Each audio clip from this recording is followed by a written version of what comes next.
Sequence and series.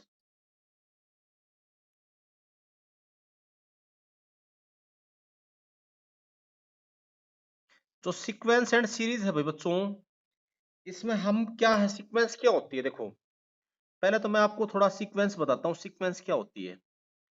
Sequence एक function होता है भाई, नेचुरल नंबर से। सीक्वेंस एक फंक्शन है,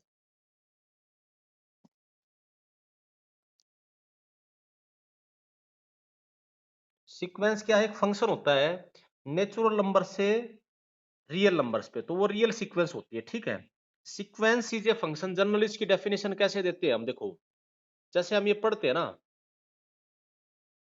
देखो भाई बच्चों, sequence is a function, is a function, अगर कोई आपसे डेफिनेशन पूछे, from N to R, natural number to real number, number to real numbers, तो ये एक फंक्शन होता है। जैसे देखो ये रूल होता है, जैसे ये एफ है एन टू आर, इसमें इनपुट रियल नंबर होगी।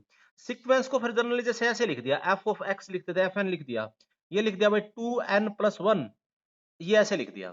तो देखो ये एन नेचुरल नंबर होगा, पहला नेचुरल नंबर वन डालोगे, एफ ऑफ वन की वैल्यू कितनी आएगी, यहाँ एन की जगह टू रख दोगे, टू प्लस वन कितना आ जाएगा, थ्री।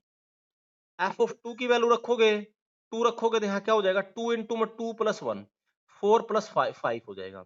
एफ ऑफ थ्री रखोगे तो ये क्या होगा, ये रूल होगा उस सीक्वेंस का, भाई वो सीक्वेंस इस तरह से बनती है सारी, इसमें वो इस सीक्वेंस का रूल होगा। एफ ऑफ थ्री रखोगे, टू इंटू में थ्री प्लस वन यानी सेवन आ जाएगा, तो वन टू थ्री, देखो इसको ऐसे फिर ऐसे लिख देंगे, थ्री फाइव सेवन, अगली टर्म नाइन आएगी, अगली इलेवन आएगी, एक प्रॉपर पैटर्न फॉलो होगा। तो ये क्या होगा, इसको हम सीक्वेंस बोलते हैं। ये वैसे बेसिकली ये फंक्शन होता है नेचुरल नंबर से रियल नंबर।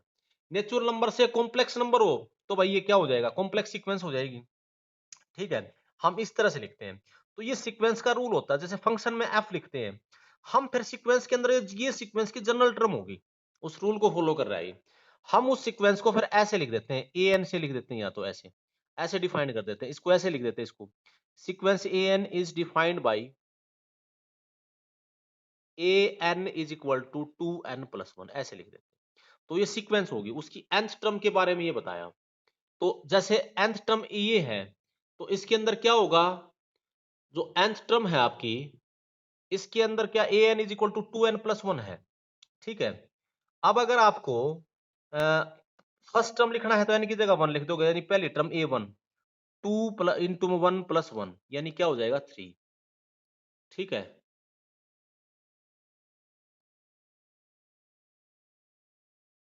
समझ गए बात ये, ए टू, दूसरी टर्म कितनी होगी, टू इंटू में टू प्लस वन यानी ये फाइव, ये इस तरह से सीक्वेंस बनती है। समझ गया आप बात भाई। तो ये इसकी जनरल टर्म होगी, इसको ए एन से भी लिख देते हैं nth टर्म को, टी एन से भी लिख देते हैं, ठीक है, ऐसे टी एन भी लिख देते हैं, और भाई वाई एन से भी लिख देते हैं, कई जगह है इस तरह से सीक्वेंस लिखते हैं, ये सब इसकी नोटेशन है। ये दो सिंबल ऐसे लिखेंगे। तो मेरे ख्याल से बच्चों सीक्वेंस आ गया समझ में आपको। सीक्वेंस की आपको कोई भी टर्म दे रखी हो तो आप सीक्वेंस बता सकते हो, सीक्वेंस की जैसे nth टर्म दे रखी हो फॉर्मूला, तो कोई भी टर्म बता सकते हो। जैसे मैंने कहा A N is a sequence, आपसे कहा कोई भी, अभी आपसे जनरल डिस्कशन चल रही है ये, जैसे आपसे मैंने कहा A N is a sequence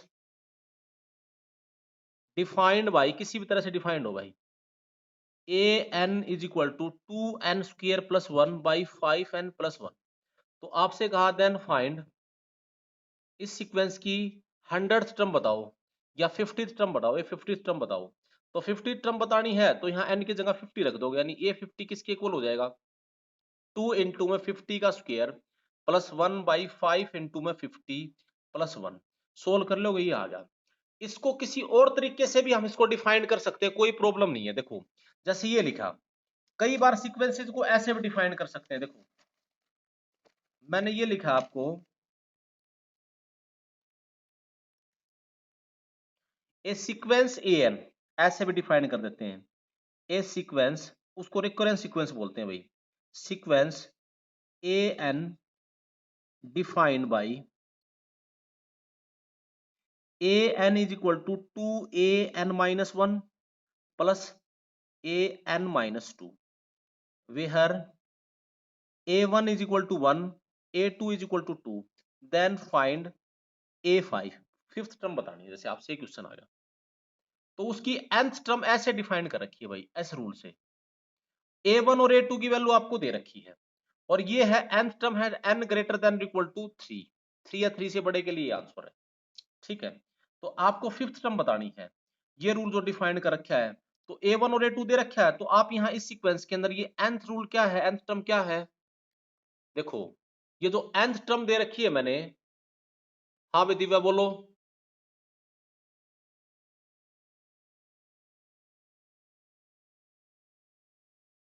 Divya unmute हो गए, बोलो बेटा।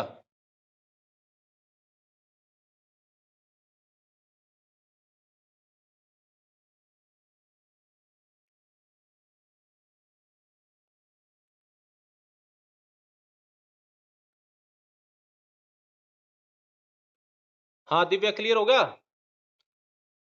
यार, तुम्हारी क्लास में ये प्लस टू वाली क्लास में तो कोई प्रॉब्लम नहीं आती, इसी क्लास में आती है थोड़ी सी, पता नहीं क्या वजह है, नेटवर्क इशू तुम्हारे। देखो अब वीडियो क्लियर आ गया बेटा, अब आवाज क्लियर आ रही है। हाँ बेटा, बेटा नेटवर्क में बैठो, आपके फोन में नेटवर्क नहीं है, यहाँ से तो सही क्लियर हो रहा है, आज तो मेरे फोन में नेटवर्क अच्छा है हुआ है। चलो देखो आ जाएगा थोड़ा देर में, ये जो एन है, देखो भाई बच्चों, ये जो एन है इसका रूल आपको दे रखा है 2an-1 प्लस an-2, ये है n greater than equal to 3, ये रूल दे रखे हैं आपके सामने, मैंने लिख रखा था। तो यहाँ आपको फिफ्थ टर्म बतानी है, तो ये सीक्वेंस, इस तरह के सीक्वेंस को बोलते हैं रिकरेंट सीक्वेंस।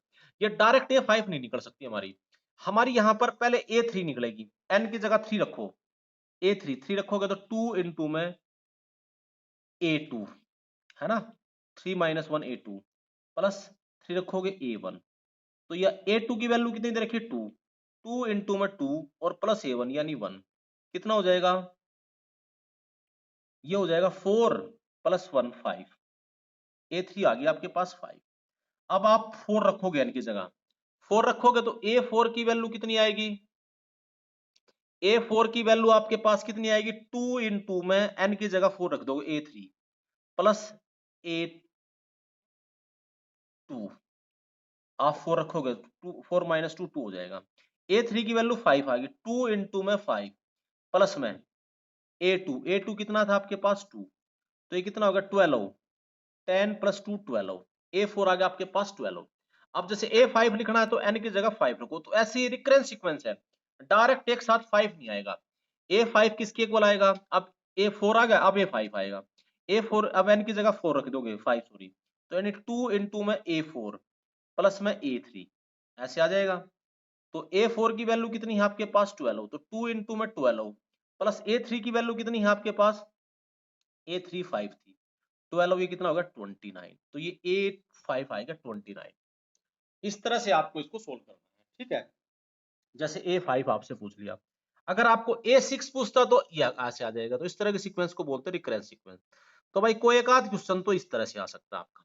आप मेरे ख्याल से सीक्वेंस पे कंफ्यूज नहीं होना, सीक्वेंस एक रूल है और उस रूल के अंदर आपको nth टर्म का कोई ना कोई फार्मूला दे रखा होगा, कोई ना कोई तरीका, चाहे तो डायरेक्ट निकल जाएगा या पहली दूसरी टर्म दे रखी फिर उन पे डिपेंड करेगा, ऐसे निकालोगे आप इसे।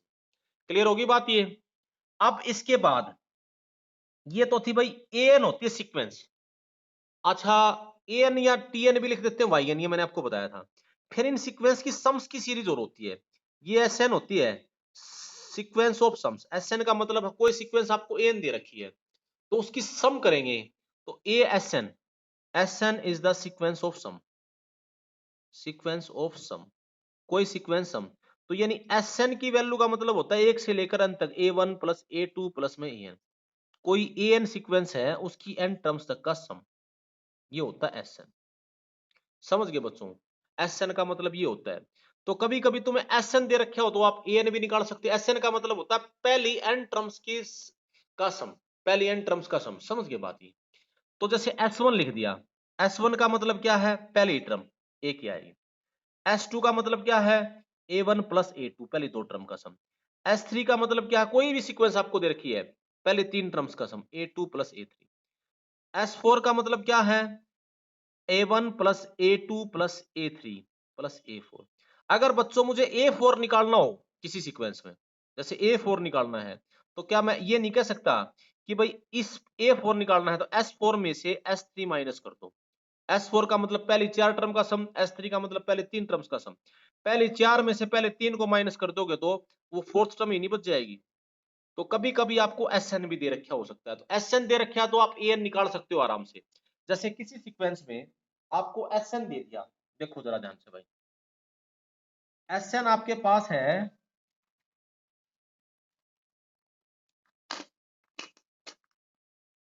देखो ये मैंने आपको लिखा, इन जनरल इस Sn से आपके पास ये बात आ गई, बस ये 2-4 बेसिक बातें हैं, मेरे ख्याल से क्लियर हो गई होंगी सब बच्चों को ये भी। अगर आपको Sn दे रखा है, ये Sn का मतलब है पहले n टर्म्स का सम, तो An किसके इक्वल होगा याद रखना, Sn माइनस में Sn माइनस 1।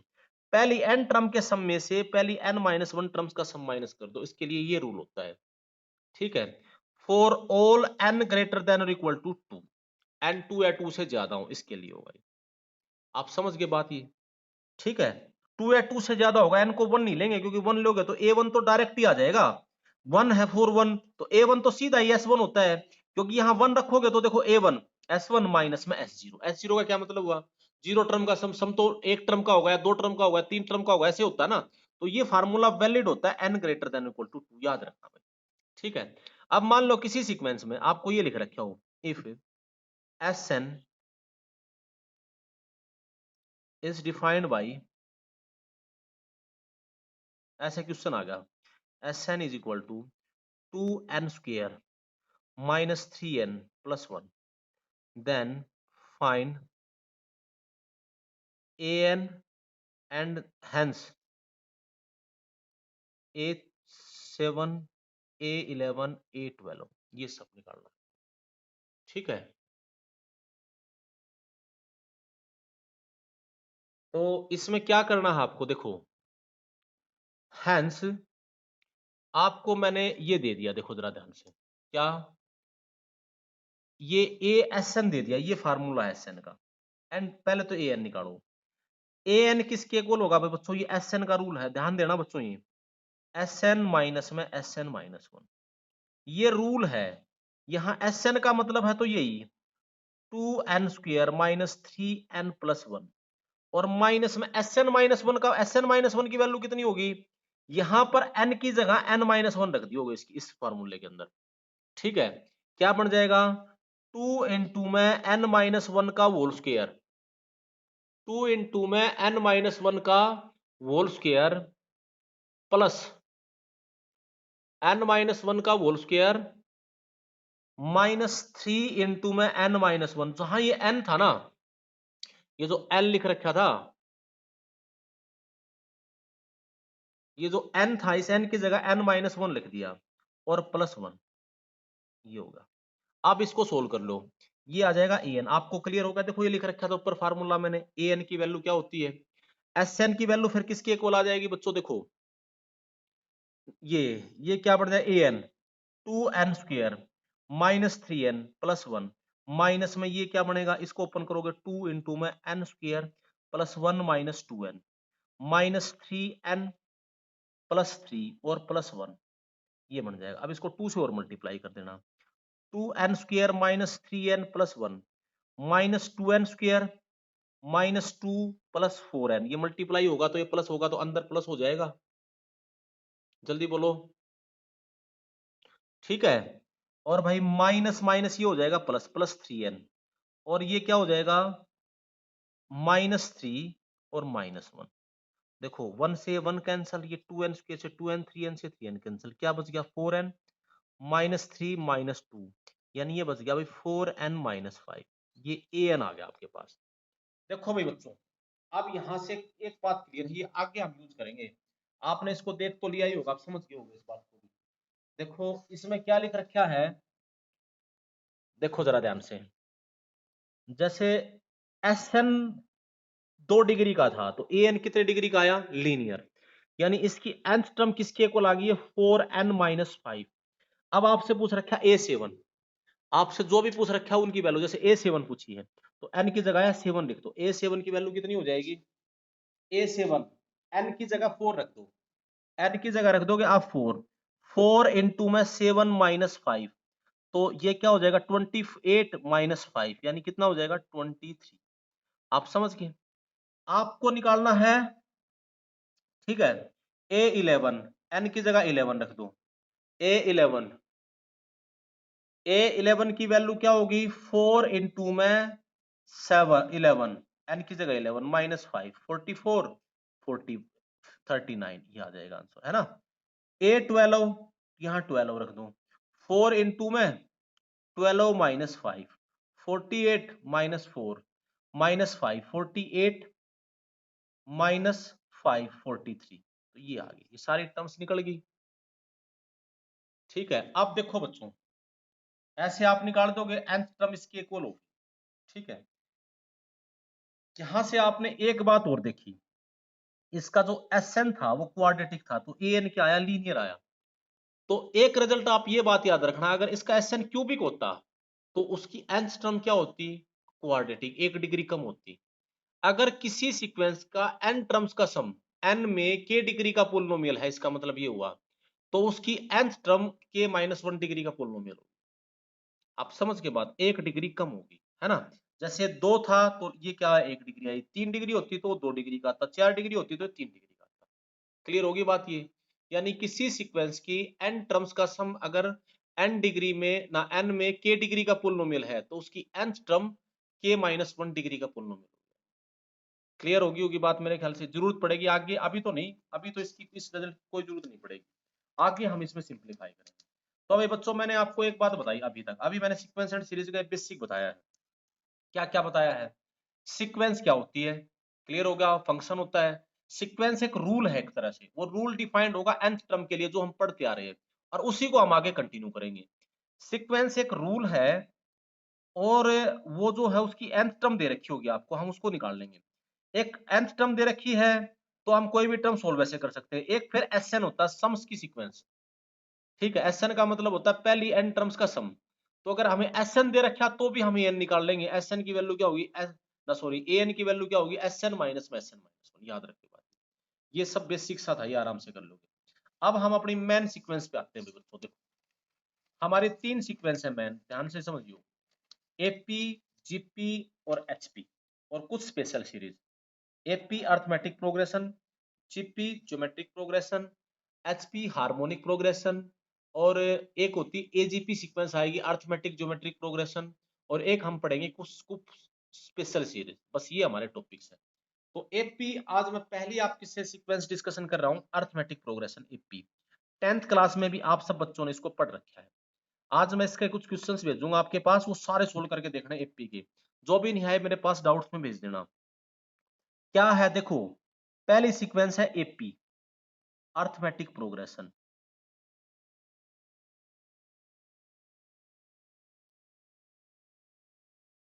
अर्थमेटिक प्रोग्रेशन ये कौन सी सीक्वेंस होती है?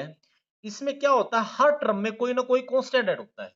एक कांस्टेंट ऐड हो गया, अगली टर्म मिलेगी। ठीक है, यानी सीक्वेंस एपी कौन सी होती है, अगर इसको डिफाइन करूंगा, सीक्वेंस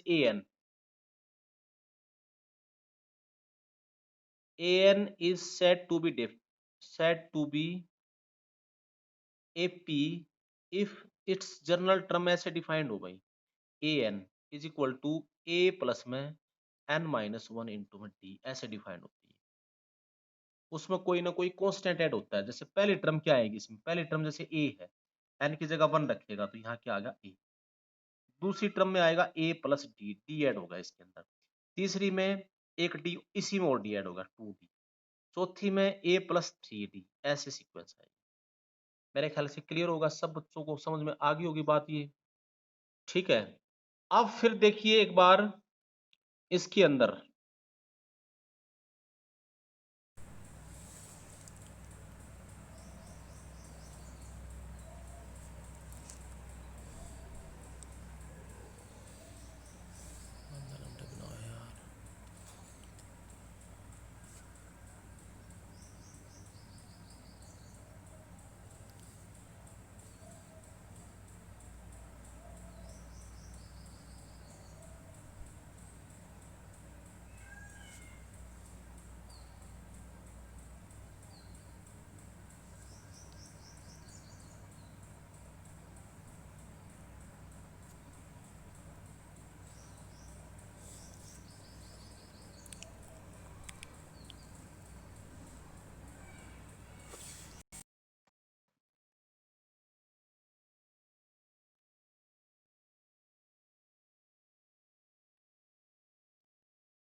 हाँ भाई देखो बच्चों,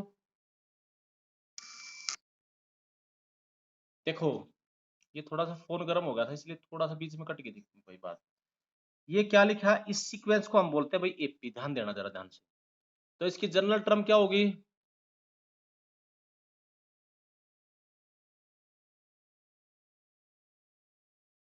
देखो इसकी जनरल टर्म ये होगी, इस डी को बोलते हैं कॉमन डिफरेंस, पढ़ रखा है सब बच्चों ने। डी को बोलते हैं कॉमन डिफरेंस। तो इस सीक्वेंस को हम क्या करेंगे, देखो इसके अंदर क्या होता है, इस डी होता है कॉमन डिफरेंस, ये हर टर्म में, तो ये इसकी जनरल टर्म है, याद रखना A is the first term. AP की नॉलेज के लिए आपको फर्स्ट टर्म और कॉमन डिफरेंस का पता होना चाहिए, आप सारी चीजें निकाल सकते हो। देखो जरा ध्यान से भाई बच्चों, ये होगा इसके अंदर एपी, ये जनरल टर्म होगी। इसकी एन टर्म्स का सम का फार्मूला, चलो पहले ये बताता हूं तुम्हें कुछ। एक तरह से आप याद रखना, इसको बोलते हैं कॉमन डिफरेंस भाई बच्चों, ठीक है। एक बात याद रखना, ये मैं इसकी कुछ प्रॉपर्टीज आपको यहीं बताता हूं। If a1 a2 a3 an are in ap with common difference